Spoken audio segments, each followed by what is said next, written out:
మీకు more than 10 videos upload అవుతాయి. మీరు అన్నీ ప్రాక్టీస్ చేసుకోండి.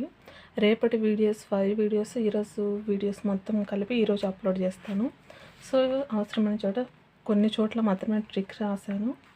సో చూద్దాం. ఈరోజు ఫస్ట్ మెథడాలజీలో తెలుగు సాహిత్య చరిత్ర అనే టాపిక్ ఉంది కదా. సో ఆ టాపిక్ నుంచి ఫస్ట్ టాపిక్ చూద్దాం. టోటల్గా తెలుగు సాహిత్య చరిత్రలో 28 వరకు ఉన్న 29 టాపిక్స్ ఉన్నాయి. సో ప్రజెంట్ అయితే ఫస్ట్ టాపిక్ చూద్దాం. ఎస్ఏ వాళ్ళకు ఉంది ఈ టాపిక్. సో ఎస్ఏ వాళ్ళు స్కూల్ అసిస్టెంట్ వాళ్ళు, ఇన్ కేస్ మీకు కావాలనుకున్న వాళ్ళు చూడండి, ప్రాక్టీస్ చేద్దాం. అదేవిధంగా బిట్స్ కూడా ప్రాక్టీస్ చేయడానికి కూడా మనకు అవైలబుల్గా ఉన్నాయి. నన్నయ్యకు పూర్వయుగాన్ని ప్రాజ్ఞన్య యుగం అన్నాడు. ప్రాజ్ఞన్నయ్య అనేది వస్తుంది ఇక్కడ. సో ఇక్కడ మనకు కన్వీనియంట్గా ఉన్నట్టు ప్రజ్ఞ అని గుర్తుపెట్టుకోవచ్చు.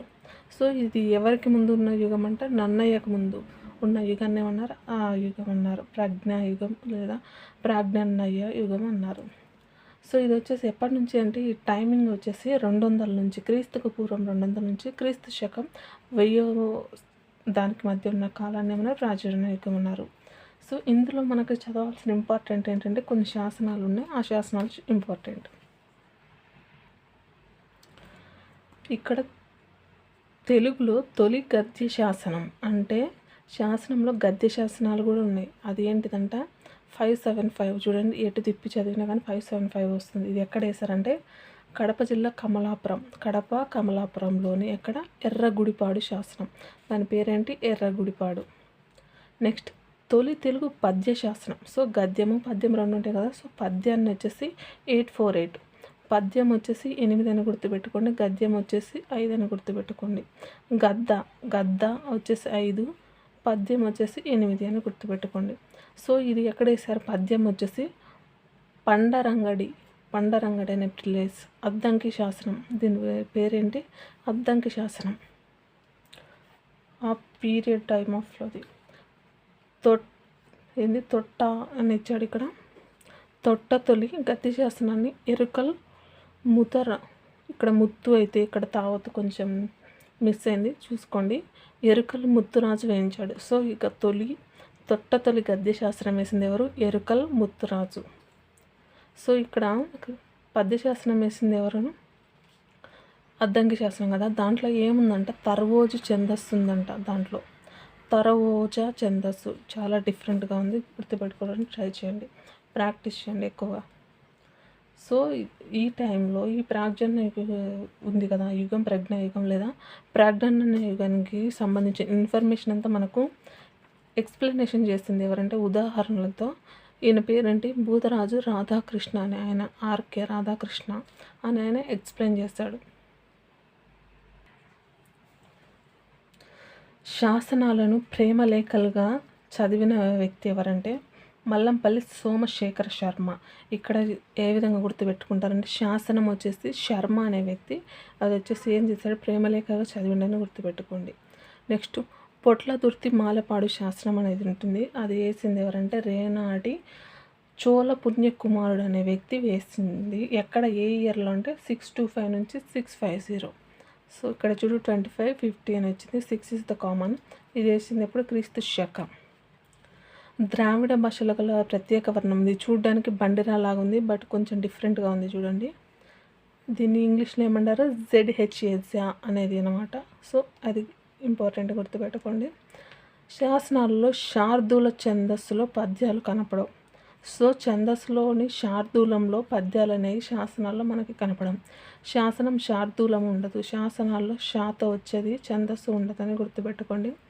నన్నయ్యకు పూర్వం రేఫకు బదులుగా వలపల గిలకను వాడేవారు. వలపల గిలక అనేది వాడేవారంట ఈయనకు ముందు పూర్వం. నాగబు పదాన్ని మొట్టమొదట తెలుగు పదంగా గుర్తించిన వ్యక్తి ఎవరంటే వేటూరు ప్రభాకర శాస్త్రి. ప్రభాకర శాస్త్రి అంటే ఆయన నాగబు అనేదాన్ని ఫస్ట్ తెలుగు వర్డ్గా ఇంట్రడ్యూస్ చేయడం జరిగింది. ప్రాక్టీస్ బిట్స్ కూడా ఉన్నాయి. సారీ, ఇది కూడా చూసేద్దాం దీంట్లోనే, ఈ వీడియోలోనే. తొలి తెలుగు పదంగా పేర్కొన్న నాగం పదం లభించిన స్థలం ఎక్కడ? ఈ ప్లేస్లో, ఏ ప్లేస్లో మనకి ఈ వర్డ్ మనకు దొరికింది అంటే అమరావతి. మన అమరావతి గుంటూరు జిల్లాలో అమరావతిలో అనమాట. అమరావతి పట్టణ నిర్మాత ఎవరంటే రెండో పులోమావి అని ఇక్కడ ఇచ్చారు. మనకు ఆప్షన్స్లో ఇది ఉంటే ఇదే పెట్టేసండి. ఏమైనా కరెక్షన్ ఉందామనుకుంటే కానీ మీకు వేరే టెక్స్ట్ బుక్లో ఏమైనా డిఫరెంట్గా ఉంటే కానీ కామెంట్ సెక్షన్లో కామెంట్ చేయండి.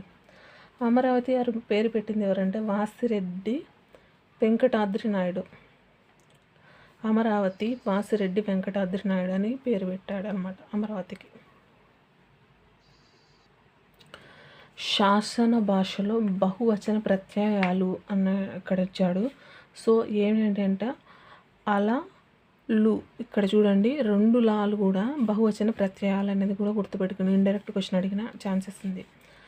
చెరువు అనే పదం మూల ద్రావిడ పదం అనేది, అంటే చెరువు అనే పదం ఎక్కడి నుంచి వచ్చిందంటే ద్రావిడ లాంగ్వేజ్ నుంచి వచ్చింది. అది ఏ వర్డ్ నుంచి వచ్చిందంటే కెరై, ఇక్కడ బండిరా వస్తుంది, అది గుర్తుపెట్టుకోండి, కన్ఫ్యూజ్ కావద్దు. పొట్లదుర్తి మాలపాడు శాస్త్రం ఏ లాంగ్వేజ్లో ఉందంటే ప్రాకృతం అనే లాంగ్వేజ్లో ఉంది.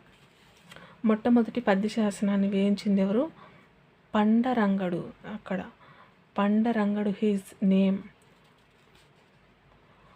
తాళ వ్యాచులకు ముందున్న కకారం తెలుగులో చకారంగా మారడాన్ని ఏమంటారు? తాళవీకరణం. ఇక్కడ చూడండి తాళ వ్యాచులు, నెక్స్ట్ వీకరణం. ఇక్కడ రెండిటికి వాలో యావత్తు వచ్చింది, తాళవి. So simple. ప్రాజ్ఞన్నయ యుగం అంటే ప్రజ్ఞన్నయ యుగం అంటే ఏంటిది అంటే నన్నన్న. ఇక్కడ ఏమన్నారంటే నన్నయ్యకు ముందున్న పూర్వయుగం కాబట్టి అది నన్నయ్యకు పూర్వం. టిక్ చేయడం మర్చిపోయాను.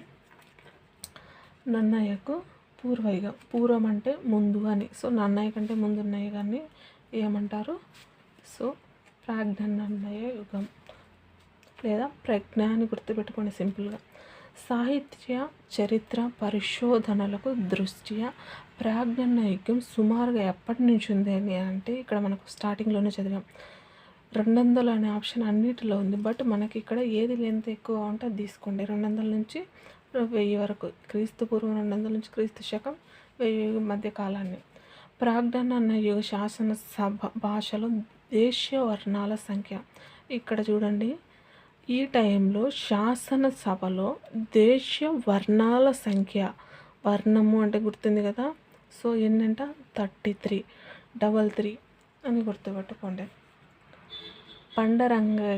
రంగని అద్దంకి శాసనంలో గల ఛందస్సు. ఏ ఛందస్సు ఉంది పండరంగంలో అంటే తరువాత అద్దం తీసుకొని చూసుకుంటే మనకు తరిగిపోయేంత వరకు చూసుకుంటామని గుర్తుపెట్టుకోండి trick.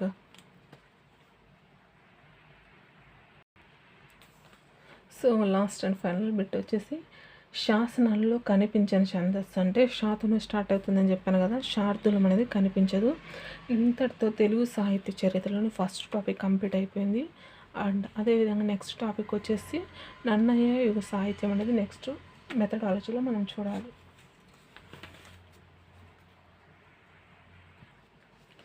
See you soon in the next video. 10th class non-detail ఉపవాచకం బాలకాండ ప్రాక్టీస్ బిట్స్.